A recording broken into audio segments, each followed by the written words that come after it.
Ògùn fún gbogbo àìsàn tó dìrọ̀ mọ́ heart, fùkù, gbogbo ọkàn generally tó ń bí oríṣiríṣi ikọ́. Bẹ́ẹ̀ ni ikọ́ oríṣiríṣi, ikọ́ asthma, tuberculosis.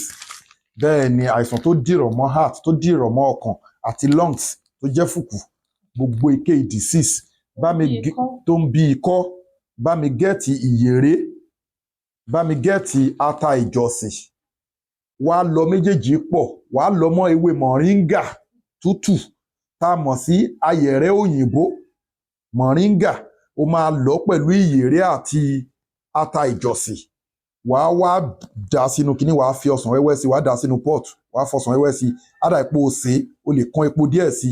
Wàá wá tó bá ti tutù díẹ̀, wàá máa fi ṣíbí mú. Wàá máa fi ṣíbí mú. Wàá máa fi ṣíbí mú ní gbígbóná yẹn, ní gbígbóná fẹ́rẹ́fẹ́ yẹn. Gbogbo èké disease ni fún tuberculosis ní ikọ́ ní asthma oríṣiríṣi. Gbogbo ikọ́ yányán ó máa lọ bí sínú láì tààlà. Síwájú kó tó ṣiṣẹ́ àbí tó bá ṣiṣẹ́ ìtàn ìkọ́ ló bá lágbára fi sákàǹtì àwọn ọmọ aláìní.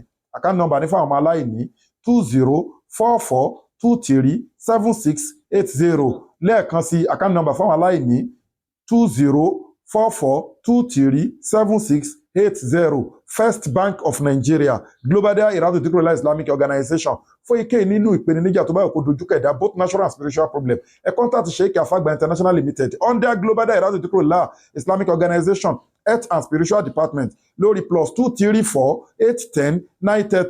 +234-810-913-1425. A wà ní Òkè Ògùn Mádàgbáyùn Ìbẹ̀jú Lẹ́kì Ẹ̀pẹ́ Expressway. Product wa ní lóríṣiríṣi, kò síbi tẹ́wà àti product wa òde àti àwọn special package tá a máa ń ṣe fáwọn èèyàn. À ń lo GIG Logistics láti deliver product wa within Nigeria. A dẹ̀ ń lo DHL láti deliver product wa all over the world. So àwọn èèyàn dẹ̀ ń lò, wọ́n ń dúpẹ́ fọ́lọ́run ọba. Gbogbo ẹ̀yin olólùfẹ́ wa, gbogbo ẹ̀yin customers wa, ẹ̀ ní rí wàhálà, ẹ̀ ní rí dààmú. Ogun tó bá ti ṣẹ́ nínú ìgbésí ayé yín kò ní gbé rí mọ́ o. Inna li zata lillahi jami'a.